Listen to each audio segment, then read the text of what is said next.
Anytime you want to understand something, why is such and such happening? Why is there a biodiversity crisis?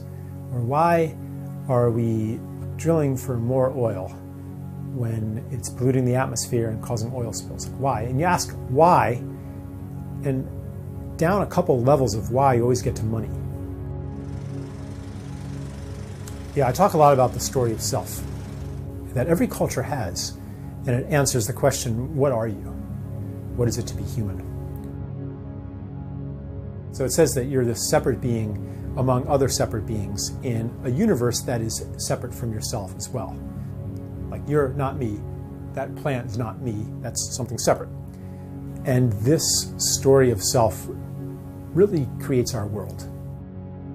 If you're a separate self and there's other separate selves out there and other species out there, and the universe is fundamentally indifferent to you, or even hostile, then you definitely want to control. You want to be able to have power over other beings and over these whimsical, arbitrary forces of nature that could extinguish you at any time. This story is becoming obsolete. It's becoming no longer true. We don't resonate with it anymore. And it's actually generating crises that are insoluble from the methods of control. And that's what's clearing the space for us to step into a new story of self and a new story of the people.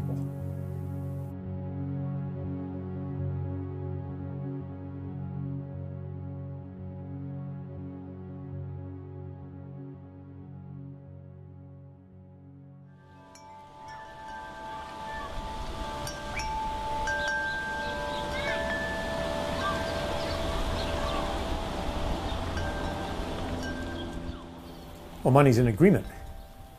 You know, it doesn't have value all by itself. It has value because people agree that it has value. Economists will tell you what money does, that, you know, it facilitates exchange. You use it to count things and keep track of things. You know, you write some numbers on a magical piece of paper called a check, and you can cause all kinds of abundant goods to come to your house.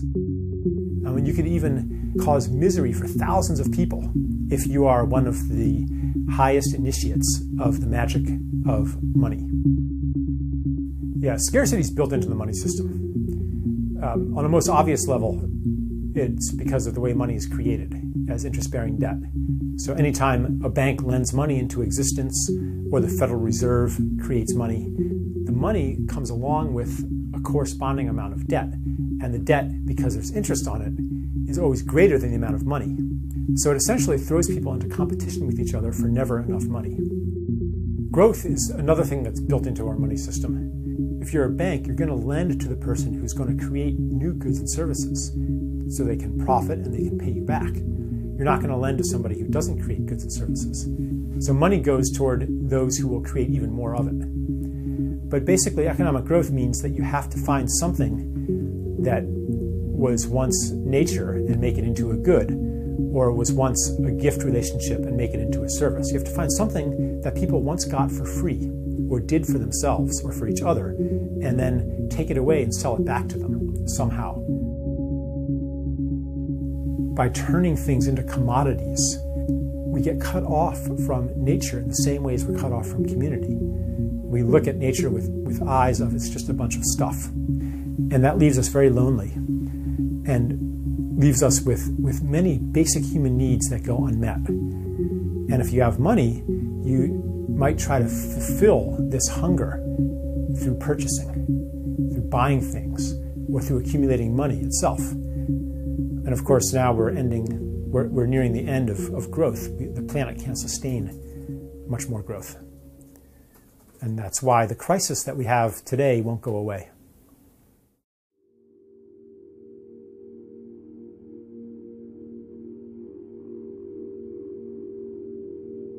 One of the things I talk about is the sense of wrongness that I had as a child. Like, I think most kids have some sense of it, that it's not supposed to be this way. You know, just for example, that you're not supposed to actually hate Monday. and be happy when you don't have to go to school. Like, school should be something that you love. Life should be something that you love. We didn't earn any of the things that really keep us alive or that make life good. We didn't earn air. We didn't earn being born. We didn't earn our conception. We didn't earn being able to breathe. We didn't earn having a planet that can provide food. We didn't earn the sun. So I think that on some level, people have this inborn gratitude because on some level we know that we didn't earn any of this. We know that life is a gift. Well, if you know that you've received a gift, then the natural response is gratitude, the desire to give in turn. In a gift economy, it's not true the way it is in our money economy that everybody's in competition with everybody else. In a gift society, if you have more than you need, you give it to somebody who needs it. That's how you get status.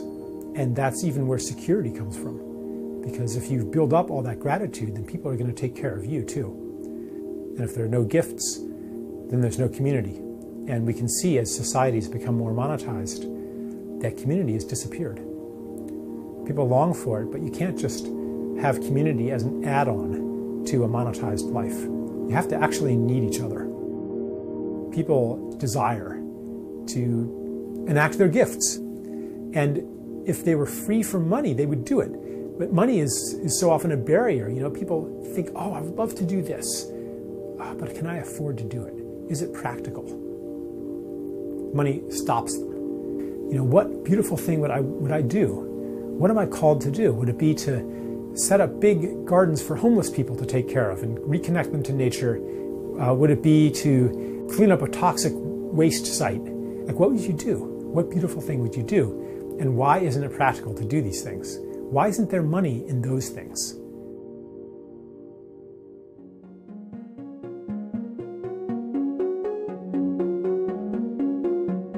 An economy that embodies the principles of the gift is an economy that is simply grounded in the truth. The task before us is to align money with the true expression of our gifts.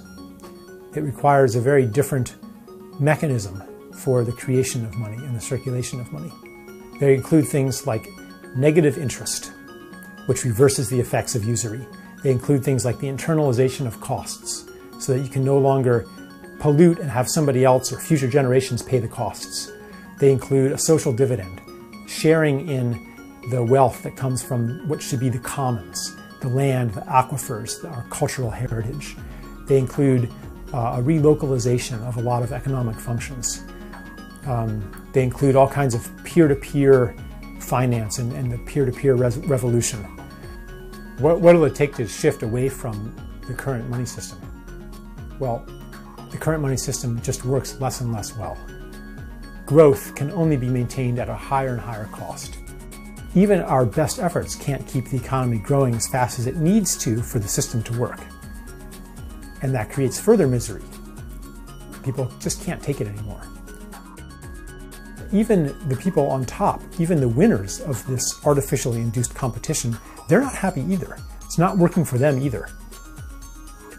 So I think that we're going to see a series of crisis moments, each one more severe than the last. And at each crisis moment, we'll have a collective choice. Do we give up the game and join the people, or do we hold on even tighter? It's really up to us to determine at what point this wake-up point will happen.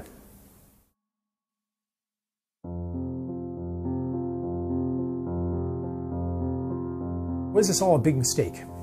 That's a good question, and it's sort of, it sure seems like it was sometimes. When you look around at just the horrors that have taken place on this earth and that are ongoing right now, and some people think, I just don't want any part of this. Civilization was a huge mistake.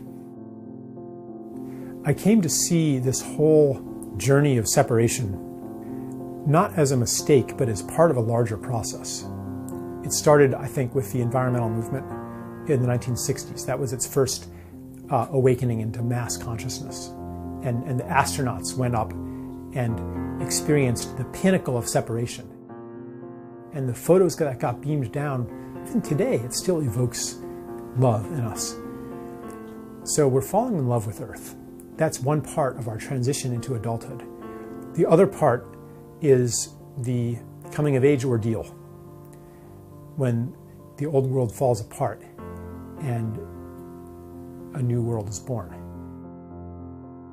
You know, a child plays. A child plays and develops his or her gifts, but doesn't apply them toward their true purpose yet. And that's what humanity's been doing. We've been messing around, playing with our gifts of technology and culture, and developing these gifts. Now we're coming into adulthood, and it's time to apply them to our true purpose.